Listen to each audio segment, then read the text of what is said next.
ইরাকের সামাওয়া মরুভূমির বালির ঢিবি পেরিয়ে গাড়িবহর এগিয়ে যায় ক্যাম্পের দিকে। খোলা আকাশ, উট আর বিস্তীর্ণ প্রান্তর, এই পরিবেশেই গড়ে ওঠে অস্থায়ী তাঁবু। পরিবারসহ ক্যাম্পাররা উপভোগ করেন মরুভূমির প্রকৃতি।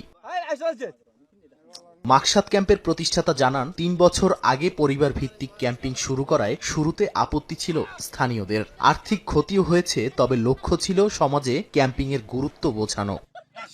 ক্যাম্পে রয়েছে তীরন্দাজ, ভলিবল, আড্ডার আয়োজন। রাত নামলে আগুন জ্বালিয়ে একসঙ্গে বসে খেলা আর আড্ডায় মেতে ওঠেন ক্যাম্পাররা। অনেকে বলছেন শহরের কোলাহল আর কাজের চাপ থেকে দূরে থাকার সুযোগ মিলছে।